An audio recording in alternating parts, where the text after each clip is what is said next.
गीता में अर्जुन को स्वयं भगवान कह रहे हैं कि उस परमेश्वर की शरण में जा, उसके लिए उन संतों के पास जा जो तत्वदर्शी हो।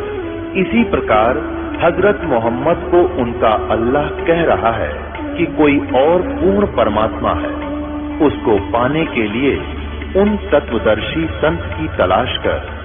वो प्रभु कौन है, ये जानने के लिए कृपया अवश्य सुनिए जगत गुरु तत्वदर्शी संत रामपाल जी महाराज के अमृत वचन।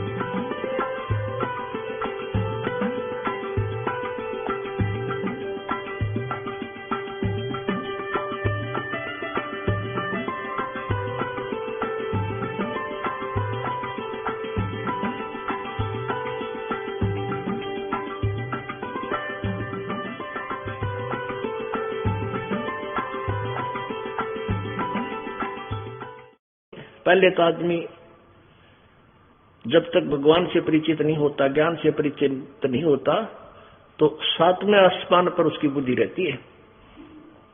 उसमें सौ विकार, अभिमान, जाति का, धन का, शक्ति का, अपनी ताकत का, पता नहीं कितने गोबर भरे रखे है। और जब ज्ञान हो जाता है, जब वो जीव का जीव होता है, उसको पता है तू जीव है, तेरी कोई औकात नहीं है। मर्द गर्द में मिल गए वो रावण से रणधीर, कंस के सी चाणोरे से वो हिरणाकुश बलबीर। तेरी क्या बुनियाद है तू जीव जन्म दर लेत, गरीबदास हरि नाम बिना तेरा खाली रह जा खेत। इसे से अंडी पाकनी ब्रान माटी हुई, रावण जैसे, कंस जैसे, चाणोर जैसे। तो फिर वो दास बन गया। परमेश्वर ने उनको अपनी शक्ति से सतलोक दिखाया। उस चौधरी साहब को अपना गवाह बनाना था इस बिचली पीढ़ी के लिए कि आने वाले समय में मेरे गवाह बने और मेरी प्यारी आत्मा मुझे पहचान सके, मैं पूर्ण परमात्मा हूं, कबीर जी। ऐसे ही 3 दिन तक अचेत पड़े रहे मुल्क राम जी, मुल्कदास जी। और जब वापस आत्मा को छोड़ा, ओहो, फिर उसके बाद कलम तोड़ महिमा गाई अपने कबीर भगवान की। क्या कहते हैं? जपोरे मने साहेब नाम कबीर, जपोरे मने परमेश्वर नाम कबीर। एक समय गुरु बंसी बजाई कालंदरी के तीर, एक समय गुरु बंसी बजाई कालंदरी के तीर।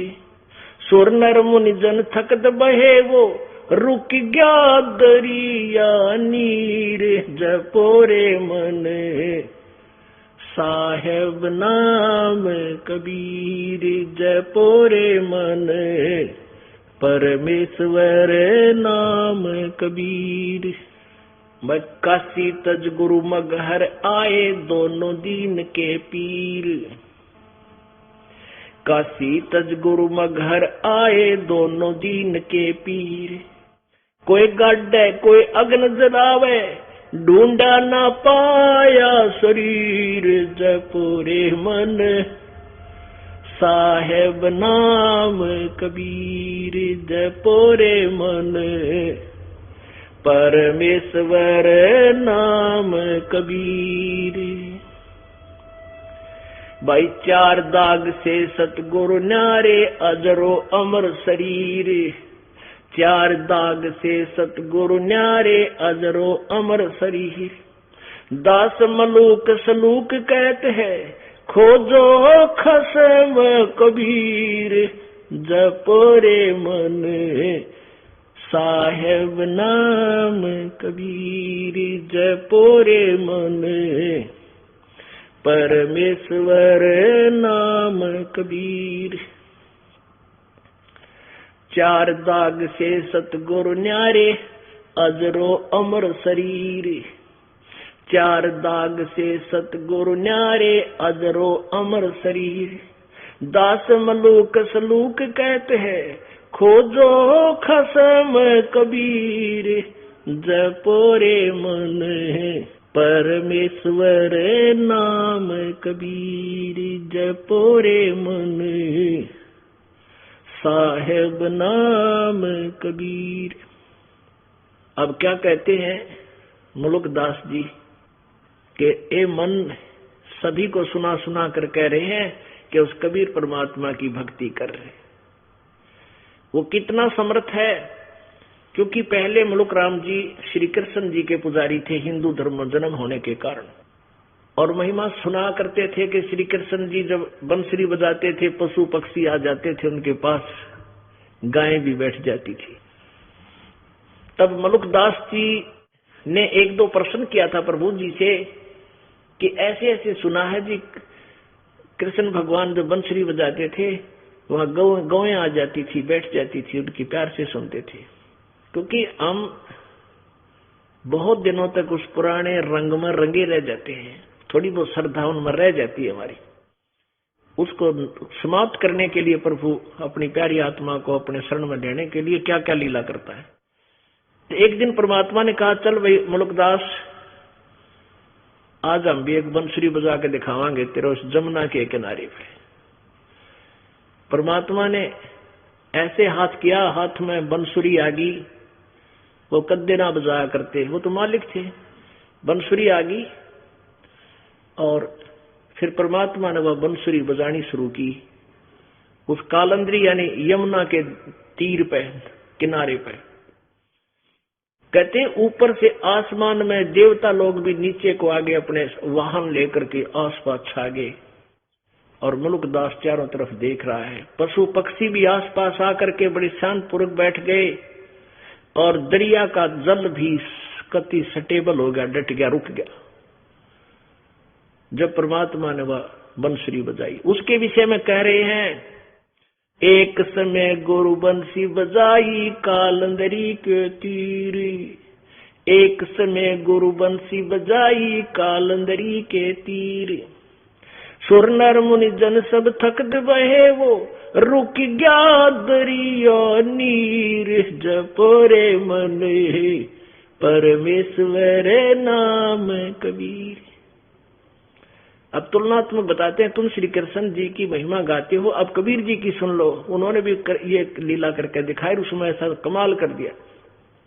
जैसे दादू साहब जी कहते और संत सब कूप है कहते जरीता नीर, और दादू अगम अपार है यो दरिया सत कबीर। तो वो समर्थता मुलुकदास जी भी कह रहे हैं कि कृष्ण जी ने भी बजाई होगी, बंसुरी बजाई थी, ये 100-200 गायें भी इकट्ठी हो जाया करती है। और एक दिन परमात्मा सतगुरु जी ने, कबीर जी ने बजाई थी, राय गुरु जी ने। दरिया का पानी भी रुक गया, ये जल भी वहीं रुक गया, नो का नो खड़ा हो गया, और देवता सारे आगे तेरे कृष्ण ते भी ऊपर देख रहे थे। उस बंसुरी की इतनी प्यारी आवाज थी। काशी तज गुरु मगहर आए दोनों दीन के पीर।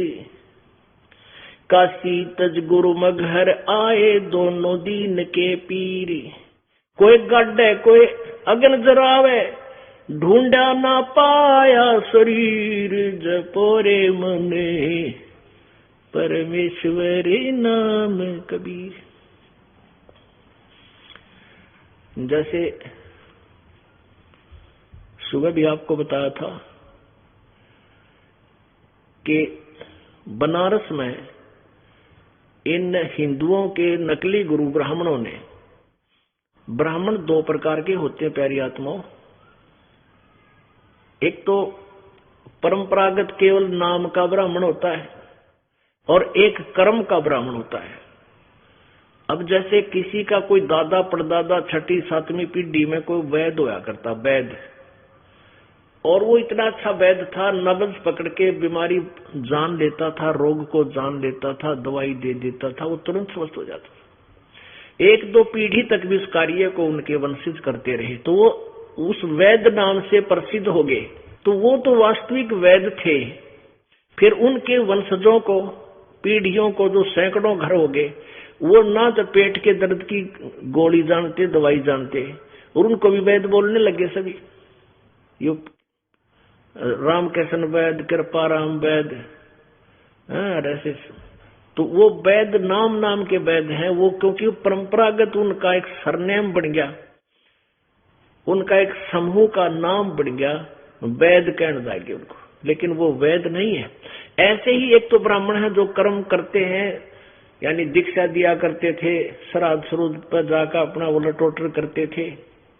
एक ब्राह्मण है जो अपना मजदूरी करते हैं, कोई नौकरी करता है, कोई खेती करता है, कोई दुकान कर रखा है, वह ब्राह्मण जरूर को, वहां पर वह ब्राह्मण नहीं है। वो उन ब्राह्मणों की कैटेगरी में नहीं आते जिनके बारे में अब ये कथा सुनाई जा रही है। एक तो ब्राह्मण होता है कमाऊ, यानी अपना काम करके खावे। एक हुआ खाऊ, तो एक खाऊ ब्राह्मण थे जो लोगों ने गुमराह करके और मूर्ख बनाया करते थे। वो क्या कहते थे कि मगहर में जो मर गया वो गधा बनेगा,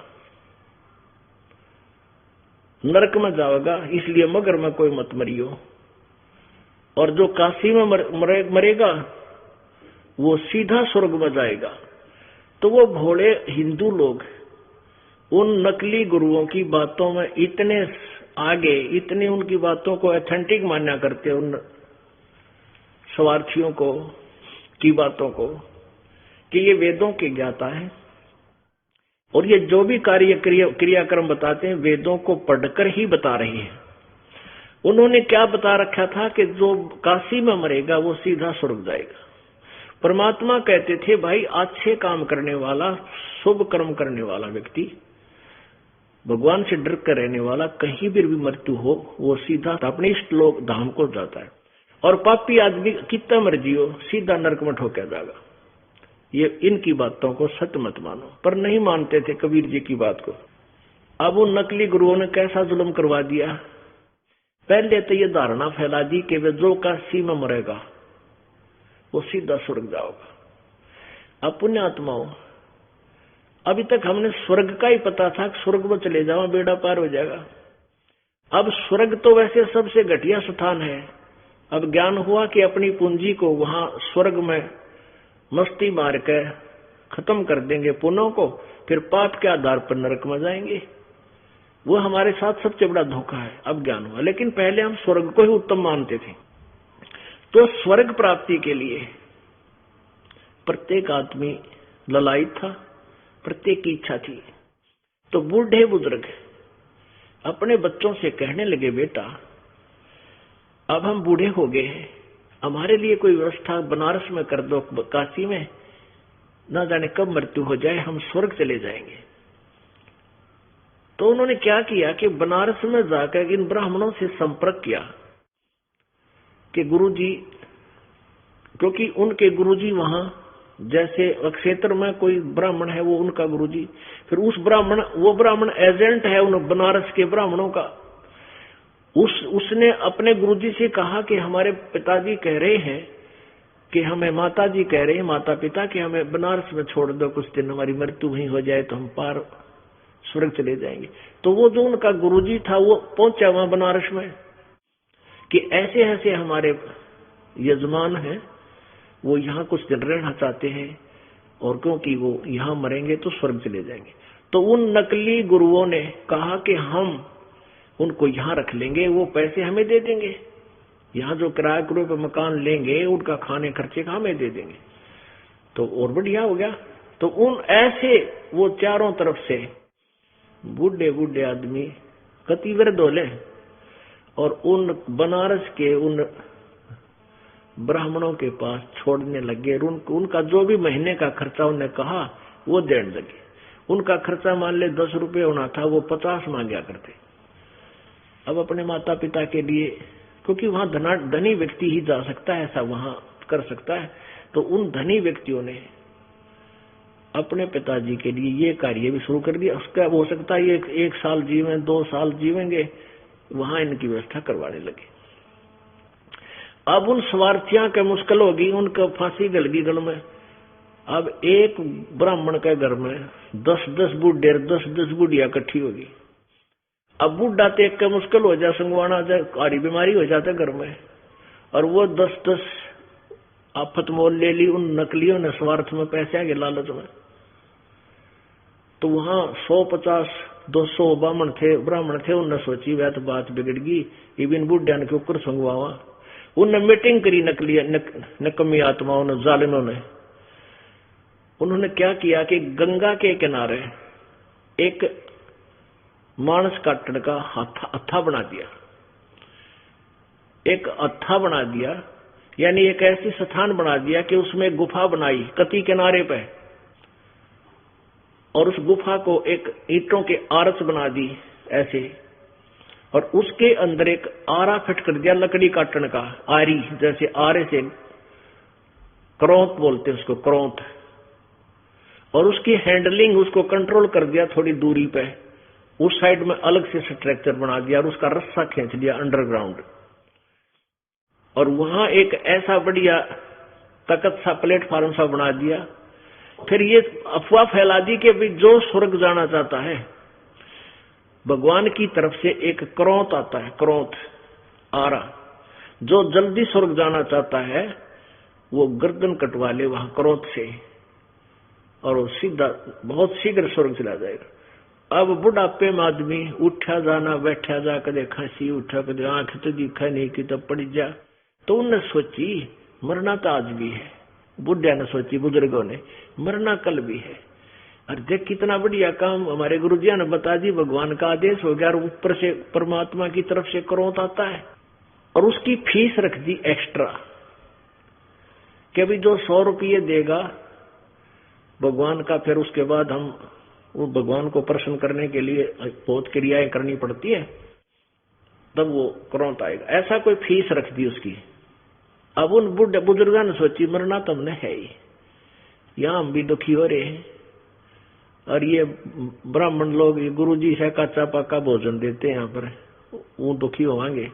तो उन्होंने सारी स्कीम बनाकर अपने बच्चे बुला लिए, तो हिम्मत सी करता था उनमें से मरण की, और कहने लगे बेटा हमने मृत्यु तो होना ही है। और गुरुजी कह रहे हैं ऊपर एक आरा आता है क्रोध भगवान की तरफ से, वो उसी पर चलता है जिसकी वहां चाह होती है, और मरना तो हमने है बेटा, इसकी इतनी फीस लगे है, 1 साल में आपकी इतनी खर्चा हो जाएगा, और इतनी फीस ये मांगते, इनको दे दो। अब अपने माता पिता के लिए सभी ये चाहते हैं भाई इनकी इच्छा पूरी हो, और वो भी स्वीकार कर ली। अब वो क्या करें, उस आदमी ने वहां लेटा दे उस प्लेटफॉर्म पे, और वहां खड़े होकर आवाज लगावे, हे परमात्मा इस प्यारी आत्मा को स्वीकार करियो। उधर वो कंट्रोलर समझ जाते का आदेश हो गया, वो घुमा देते, उस रस्से ने ढीला कर देते, क्रोध सीधा आ जाता नीचे उसका एक रस्सा और बांध रखा था दूर, और फिर उसको एक उधर खींच लेता, वो उधर 2-3 बार आंधे गर्दन कट लेगी, और उसको वहीं गंगा में बहा देते थे। और कई बार क्या होता था, वो उनके वो सारा जो साजबाज सारा कंडेम हो जाता, वो रस्सा अड़ जाता, नहीं वो क्रोंत आता, तो उसको उठा लेते, भाई अब तेरा नंबर नहीं आया, फिर आओगा, अब तू चाल। तो और पक्की हो जाती है तेरा गजब, तो भगवान ने की तरफ से आवे, क्यों बोले आदमा थी, विश्वास करते थे मालिक पे। अब ऐसा जुल्म भी इन नकली गुरुओं ने स्वार्थवश हमारे साथ कर दिया, वो कसाई का काम भी करने लगे, और हमने वो भी स्वीकार कर दिया परमात्मा पाने के लिए।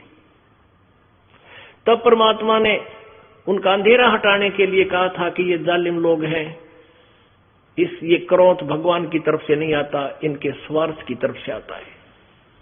लेकिन हम इतने अपने गुरुओं पे इतने अंधविश्वासी थे कि हम कबीर जी के शत्रु हो गए। उनके कहने थे कि ये झूठा है, कपटी है, ये कबीर ब्रह्मा विष्णु महेश जी को बुरा कहता है, ये देवताओं का, हमारे हिंदू धर्म का शत्रु है।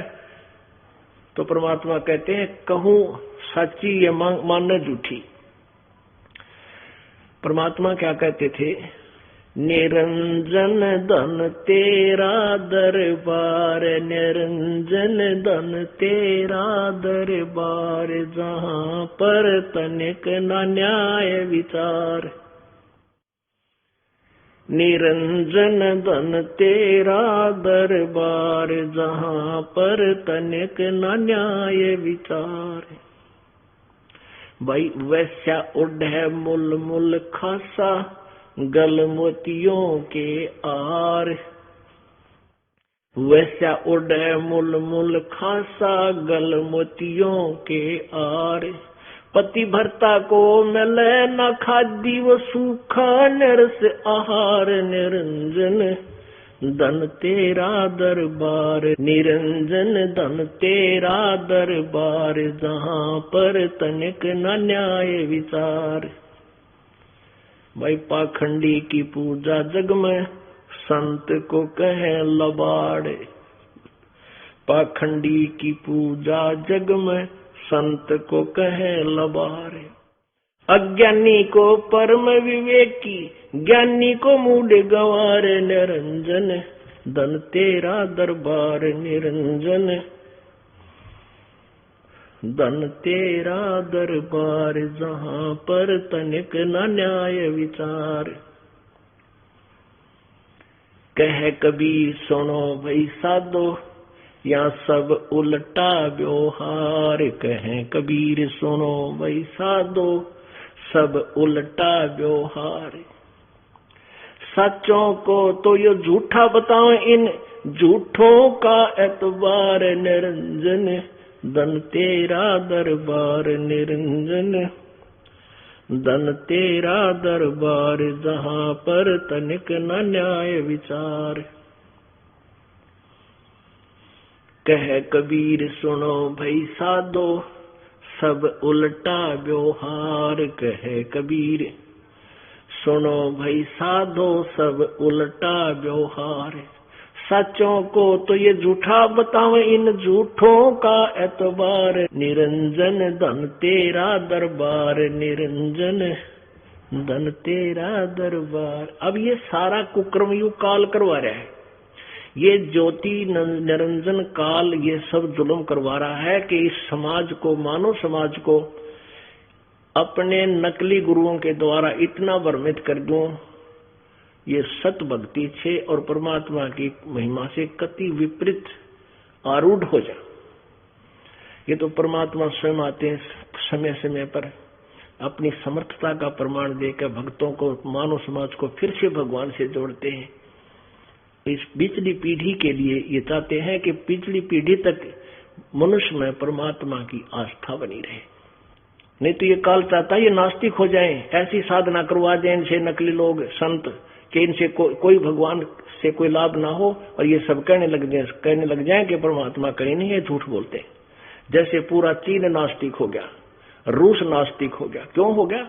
क्योंकि उन्होंने महात्मा बुद्ध की शरण दी। महात्मा बुद्ध के पास भक्ति नहीं थी, केवल पूर्व जन्म की कमाई थी, जिसके कारण कुछ एक चमत्कार हुए, जिससे उनके वचन में शक्ति थी, काल का भेजा हुआ था। और आज वो नास्तिक हो गए, क्योंकि उसके द्वारा बताई गई साधना से ईश्वरीय लाभ ना मिला किसी को। और काल यही चाहता है कि लोग नास्तिक हो जाएं, मांस खाने लग जाएं, शराब पीने लग जाएं और भगवान से दूर हो जाएं, पापी हो जाएं। अब देखो मुसलमान समाज में मांस ने किस तरह खाए हैं।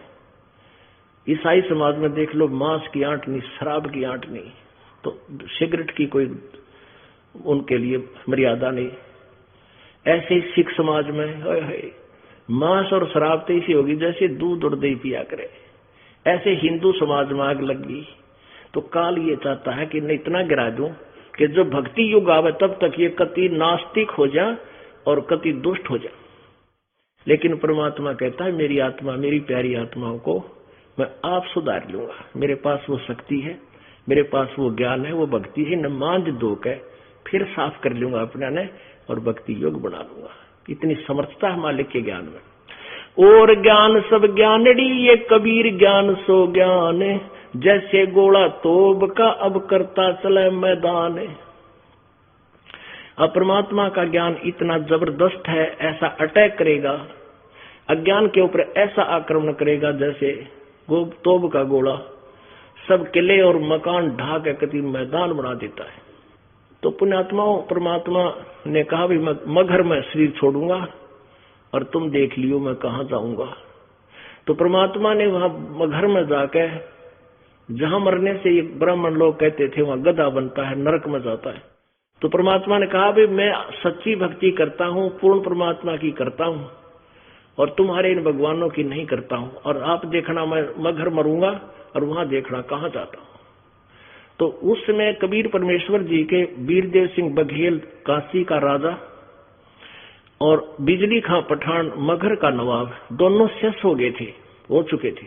तो परमात्मा ने मगहर में जाकर मरने की यानी शरीर छोड़ने का ऐलान कर दिया। बनारस से भी बहुत लोग देखने के लिए गए, राजा भी गया, सेना ले गया कि वहां कबीर जी मृत्यु होगी, शरीर छोड़ेंगे, हम अपने गुरुदेव का शरीर यहाँ लाएंगे बनारस में और हिंदू रीति से उनका संस्कार करेंगे, और यदि वो मुसलमान नहीं देंगे हमारे को बिजली खान पठान तो युद्ध करके लाएंगे, सेना भी साथ ले गए। ऐसे ही बिजली खान पठान और वहां के मुसलमानों ने ठान ली कि जब गुरुदेव शरीर छोड़ेंगे तो हम हिंदुओं को इनका शरीर नहीं देंगे, हम अपने मुसलमान रीति से इनका अंतिम संस्कार करेंगे। इस कारण से दोनों सेना आमने सामने खड़ी होगी। परमात्मा ने पूछा भी ये क्यों सेना किस लिए लाए हो? तब कुछ मुसलमान और कुछ हिंदू आगे आए, कहने लगे गुरुदेव आपके शरीर को हम मुसलमान रीति से अंतिम संस्कार करेंगे। हिंदू कहने लगे नहीं, हम हिंदू रीति से करेंगे, मुसलमानों को हाथ नहीं लगने देंगे। परमात्मा बोले रे निकम्मो, 120 साल 115 साल मैंने ज्ञान दिया, आज तक तुम अब भी मुसलमान हो और हिंदू को दो समझते हो? अब बुद्धि भ्रष्ट हो, तुमने कहाँ ज्ञान ग्रहण किया मेरा?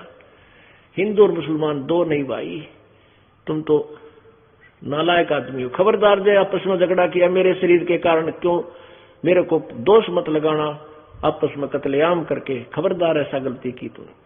तब तो वो चुप हो गए और मन में न्यों थी कि एक बार गुरु जी शरीर छोड़ दें फिर हम आप देख लेंगे। तो परमात्मा ने क्या किया कि वहां एक चादर नीचे बिछवाई, एक ऊपर ओढ़ ली और कहा भाई लड़ाई मत करियो, मेरा शरीर तो नहीं मिलेगा तुम्हारे को। लेकिन उनका नहीं जच्चा थी यह बात, लेकिन जो भी मेरे शरीर मिले चादरों के बीच में आधा आधा बांट लियो, एक एक चादर ले लियो, अपने अपने हिसाब से तुम अपना काम कर लियो, पर लड़ियो मत।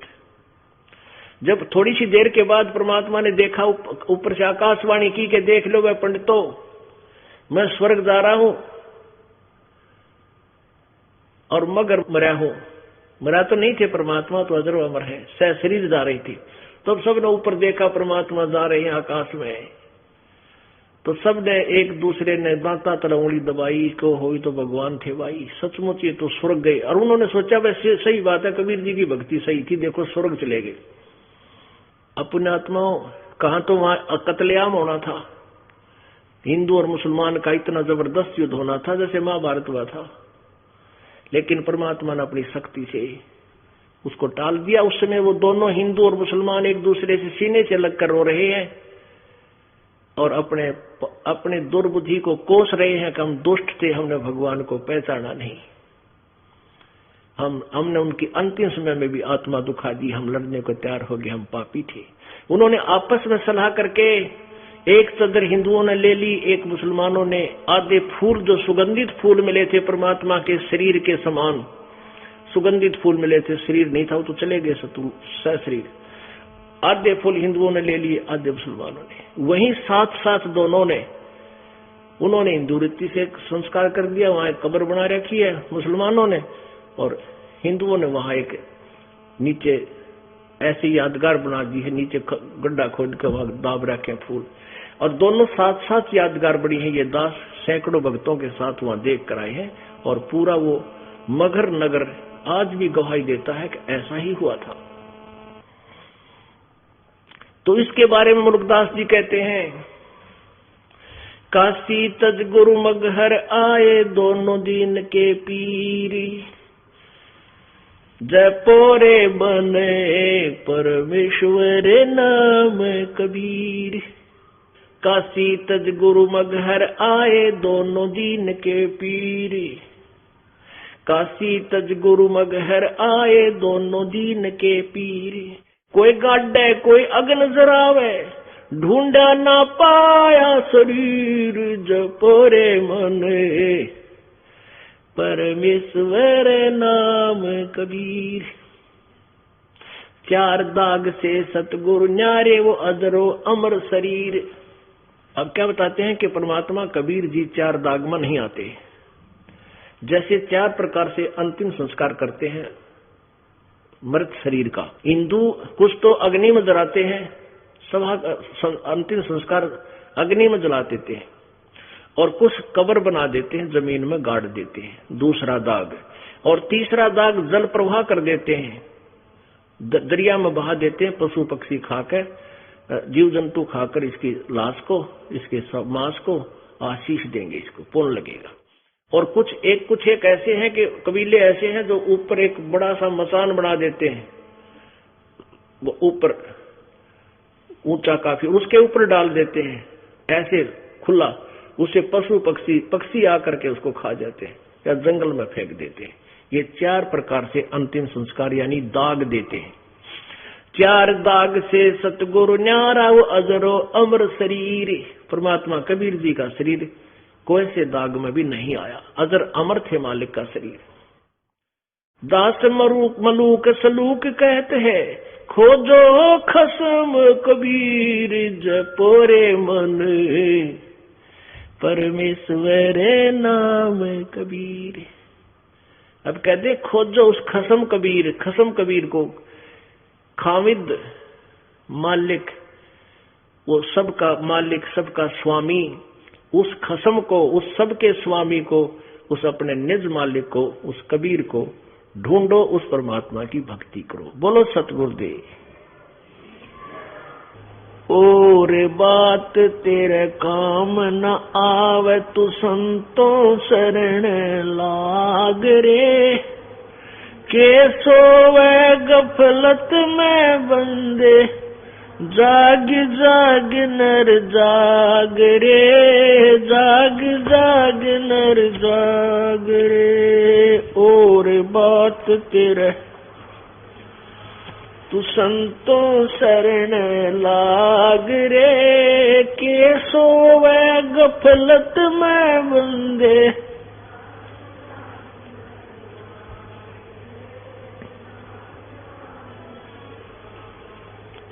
भाई उठ सवेरे उकाबर लिया, के जाग्या नर भाग रे, उठ सवेरे हुक्काबर लिया, के जाग्या नर भाग रे।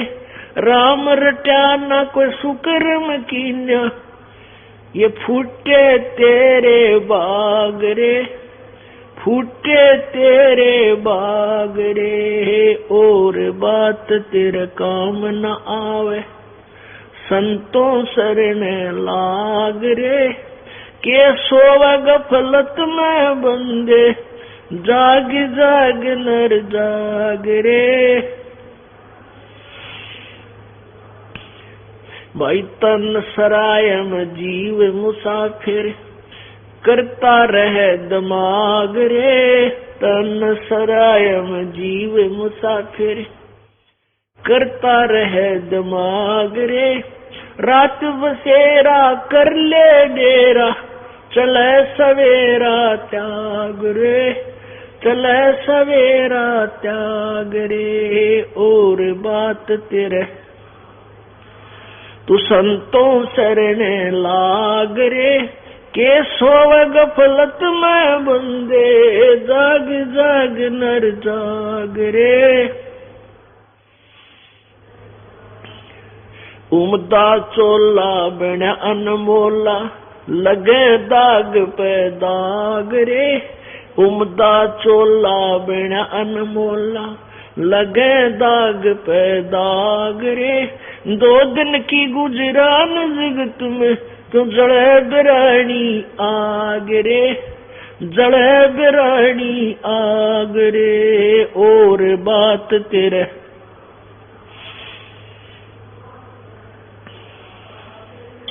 के सोवे गफलत में बंदे, जाग रे, जाग जाग नर जाग रे। कुबद का चढ़ी चढ़री चित पे, तू होया मनुष्य से नाग रे। कुबद का चढ़ी चढ़री चित पे, होया मनुष्य नागरे, सूझे नहीं सजन सुख सागर, बिना प्रेम बैराग रे, बिना प्रेम बैराग रे, और बात तेरे काम न आवे। के सोवा गफलत में बंदे, जाग जाग नर जाग रे। भाई हर सुमरे सो हंस कवावे, कमी करो दी कागरे। हर सुमरे सो हंस कहावे, कमी करो दी कागरे। बोरा ना भर में विष के बन में, चल बेगमपुर बाग रे, चल बेगमपुर बाग रे, और बात तेरे संतों शरण लाग रे। के सोवे गफलत में बंदे, जाग जाग नर जाग रे। भाई शब्द सैन सतगुरु की पछाणी, पाया अटल सुहाग रे। शब्द सैन सतगुरु की पछाणी, पाया अटल सुहाग रे। नित्यानंद महबूब गुमानी, परगटे पूर्ण बाग रे, परगटे पूर्ण बाग रे, और बात तेरे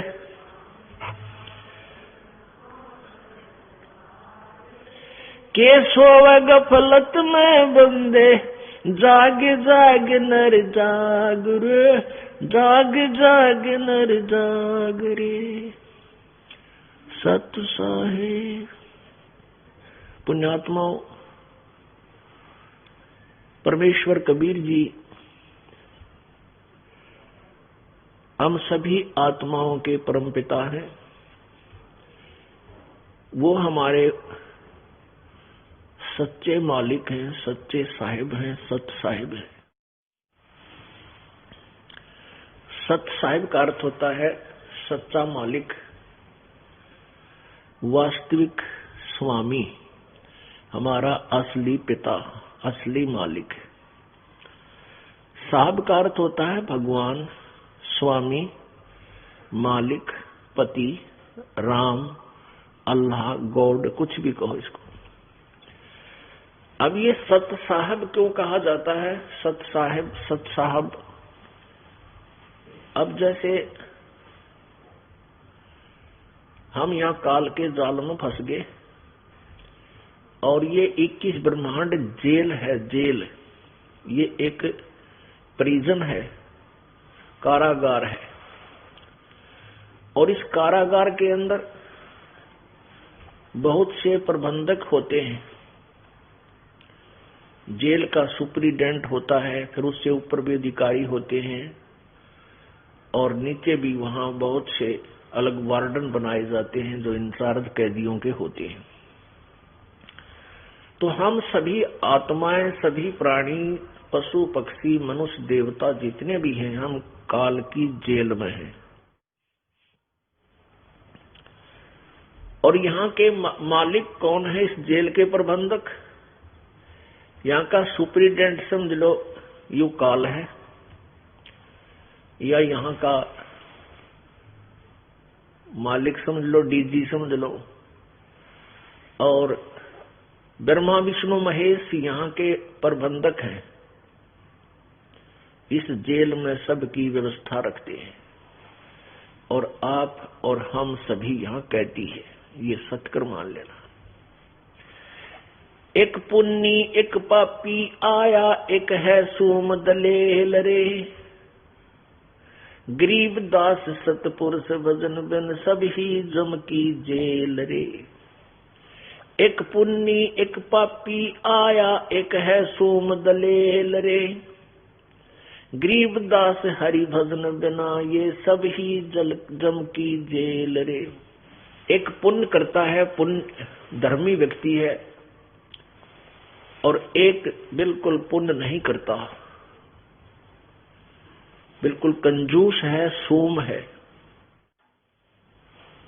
अब ये पुण्य करने वाला कहां जाएगा?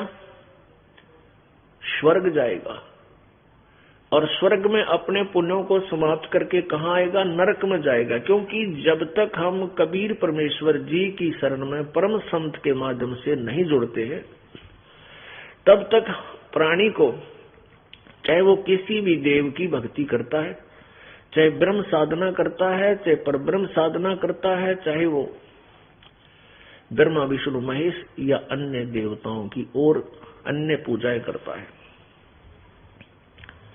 उसको वर्क डन मिलेगा। जैसा किया वैसा फल उसको भोगना होगा। पुण्यों का अलग अकाउंट होगा और पाप का अलग होगा। तो पुण्य स्वर्ग में और पाप नरक में। फिर कुछ मिले जुले ऐसे संस्कार निर्धारित किए हैं जो 84 लाख प्रकार के प्राणियों की, पशु पक्षी जीव जंतु, जल के जंतु, इन सभी की योनियों में भी आपने भोगना पड़ेगा। एक पुण्य करने वाला, एक पापी, और एक है सोम दलेल रे, एक कति कंजूस है, दान पुण्य करता नहीं। तो ये सभी कहते हैं काल की ही जेल में है। वो पुण्य करने वाला भी स्वर्ग में पहुंच गया, वहां पुण्य खत्म होते नरक के बाद 84 लाख योनियां इस कोल्लू के चक्कर में गिर जाएगा। अब हम सत साहिब को डिफाइन कर रहे हैं। सच्चे मालिक सत साहब की परिभाषा बता रहे हैं आपको।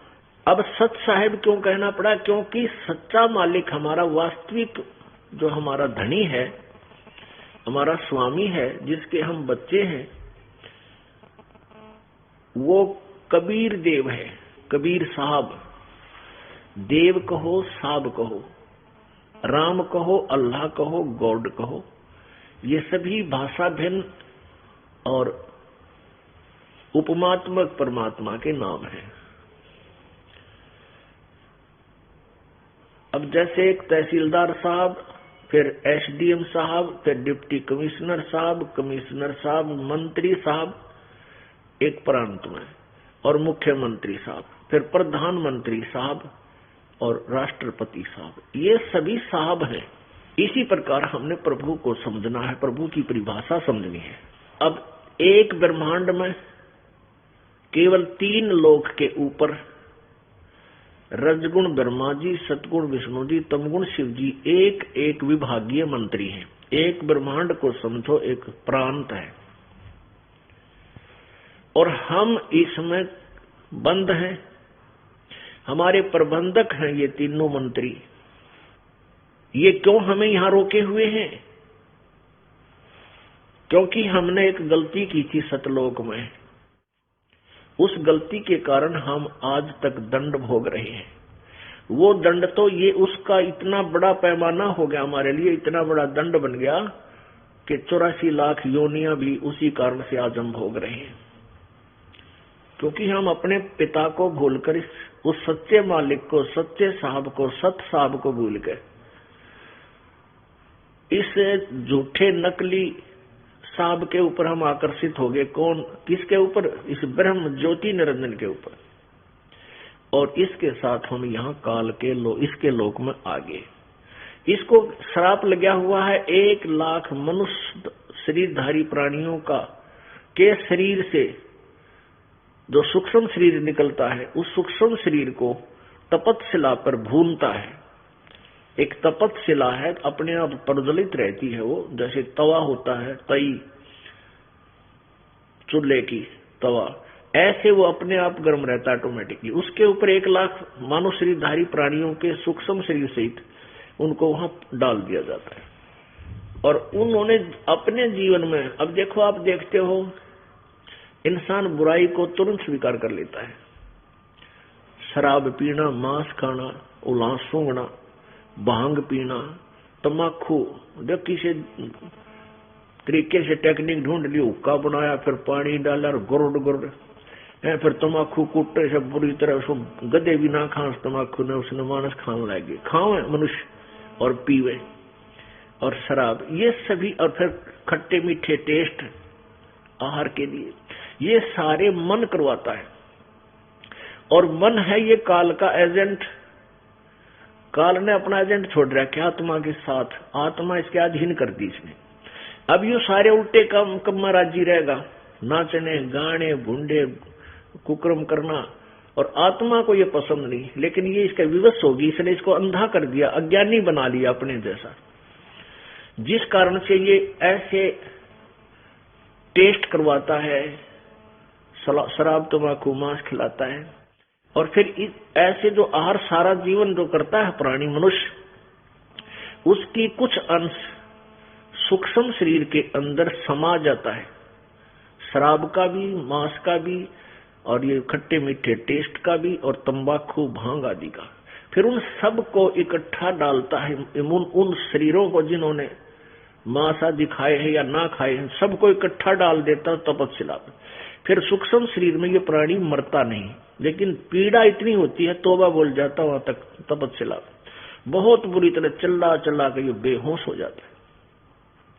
और फिर इतना गर्म किया जाता है, उसके मनुष्य सूक्ष्म शरीर के अंदर से वो गंध निकालता है जो आजीवन उसने ग्रहण किया है। जिन्होंने थोड़े पाप करे, थोड़े व्यसन किए हैं, तंबाकू शराब या नहीं किए हैं, तो वो उनको कम पीड़ा होती है, ऑटोमेटिक सिस्टम है वहां पर, वो शीघ्र वहां से उछल जाते हैं। और जिनके अंदर ज्यादा माल है उनको बहुत देर तक तड़पाता है, बहुत बिल्कुल फाइनल करता है, वहां उस गंध ने निकालता है। वो सबसे ज्यादा कष्ट वहां उनको और होता है जो व्यसन करते हैं, और उनसे निकले हुए उस गंध को जो ज्योति निरंजन खाता है, ये काल ब्रह्म खाता है। उसके लिए, अपने स्वार्थ के लिए इसने अपने पुत्रों को भी गुमराह किया हुआ, ब्रह्मा विष्णु महेश को भी। इनको भी नहीं मालूम तुम्हारा पिता कौन है, निराकार है साकार है, इनको भी धोखा दे रखे हैं। ये सत्कर मान लेना आप पुण्यात्मा, इनको खुद ये नहीं मालूम भगवान किस भगवान की भक्ति करनी चाहिए। ब्रह्मा विष्णु महेश को आप नहीं पता किस इष्ट की पूजा करने से तुम्हारे कल्याण होगा। अब ये बात एकदम खटकती है आप जी के कि हमने तो ब्रह्मा विष्णु महेश जी को अजरो अमर सर्वेश्वर महेश्वर मृत्युंजय कालज्य और सारी सृष्टि के रचनहार सुना था, और आप जी कह रहे हैं कि इनको ज्ञान ही नहीं था। दास नहीं कह रहा, इनका इतिहास बता रहा है। अब दिखाता हूं आपको पुण्यात्माओं, ये जब तक हम इन सदग्रंथों के बार बार रूबरू नहीं होंगे, ये अज्ञान रूपी परत आपके हृदय से हटाए नहीं की। और जब तक ये अज्ञान नहीं हटलेगा, इतना नया रंग नहीं चढ़ सकता। पेंटर क्या करता है, पहले वाले रंग को कती का रेग मार से क्लियर करेगा, उसको साफ करके फिर नया पेंट करेगा, वो बिल्कुल चमक देगा। नहीं तो पुराना रंग नए रंग को टिकने नहीं देता। तो हमारे अंदर ये पुराना रंग इतना भरा हुआ है जिसकी कोई था नहीं, लेकिन परमात्मा का रेग मार भी पूरा 100 नंबर का है, न पाड़े का दर देगा। अब देखिएगा श्रीमद् देवी भागवत, इसी से पता लग जाएगा आपको कि ब्रह्मा विष्णु महेश ज्ञानी थे या अज्ञानी, और ये ऋषि महर्षि भी तत्व ज्ञान परिचित थे या अज्ञानी थे। जिन सदग्रंथों को हम ऑथेंटिक और फाइनल मानते थे पवित्र हिंदू धर्म के अनुयायी, आज उन्हीं से हम पढ़ रहे हैं, उन्हीं में हम देख रहे हैं कि हमारे को गलत मार्गदर्शन किया गया था। हमारे सदग्रंथों को भी सही ढंग से हमारे सामने इन नकली गुरुओं ने पेश नहीं किया, हमारे को गुमराह करके रखा। ये काल के दूत थे, काल के एजेंट थे, इन्होंने हमें यहाँ रोके रखा, सच्चे भगवान तक, सत साहिब तक नहीं पहुंचने दिया। इन नासवान भगवानों को अविनाशी बताते रहे। ये देखिएगा, ये श्रीमद् देवी भागवत यानी देवी पुराण, ये गीता प्रेस गोरखपुर से प्रकाशित है। संपादक है हनुमान प्रसाद पोदार चिमनलाल गोस्वामी। ये कहां से छपी है?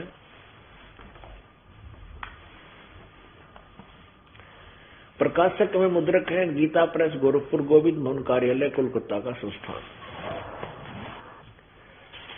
अब यहां से देखते हैं प्रश्न नंबर 28 से आपको पढ़कर सुनाते हैं। ये देखिएगा प्रश्न नंबर 28, इस पे क्या विवरण दिया है। नारद जी ने कहा, महाभाग व्यास जी तुम इस विषय में जो पूछ रहे हो ठीक यही प्रश्न मेरे पिताजी ने यानी ब्रह्मा जी ने भगवान श्री हरि यानी विष्णु जी से किया था। देवादिदेव भगवान जगत के स्वामी हैं, लक्ष्मी जी उनकी सेवा में उपस्थित रहती हैं, 4 भुजाएं हैं, वक्ष स्थल पर श्री वत्स का चिन्ह चमकता रहता है, वे चराचर जगत के आश्रय दाता है, जगत गुरु एवं देवताओं के भी देवता हैं। अब नारद कह रहा है व्यास को कि विष्णु सब कुछ है, सर्वेश्वर है, जगत का स्वामी है, सबका देवताओं का भी देवता है। ऐसे जगत प्रभु भगवान श्री हरि यानी विष्णु जी महान तप कर रहे थे, उनकी समाधि लगी थी। यह देखकर मेरे पिता ब्रह्मा जी को बड़ा आश्चर्य हुआ।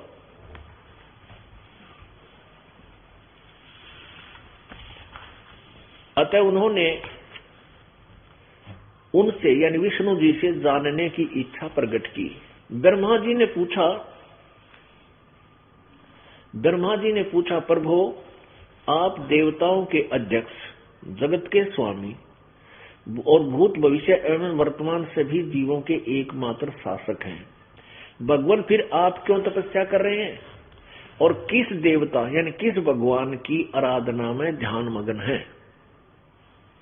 मुझे असीम आश्चर्य तो ये हो रहा है कि आप देवेश्वर यानी सब देवों के मालिक एवं सारे संसार के शासक यानी कुल मालिक होते हुए भी समाधि लगाए बैठे हैं।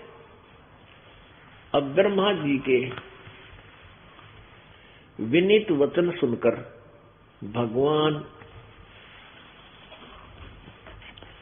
श्री हरि उनसे कहने लगे, ब्रह्मन यानी विष्णु जी बता रहे हैं हम ब्रह्मा जी को, सावधान होकर सुनो, मैं अपने मन का विचार व्यक्त करता हूं। देवता, दानव और मानव सब यही जानते हैं कि तुम सृष्टि करते हो, मैं पालन करता हूं, संकर संहार किया करते हैं, किंतु फिर भी वेद के पारगामी पुरुष अपनी युक्ति से यह सिद्ध करते हैं कि रचने, पालने और संहार करने की यह योग्यता जो हमें मिली है, इसकी अधिष्ठात्री शक्ति देवी है यानी दुर्गा है।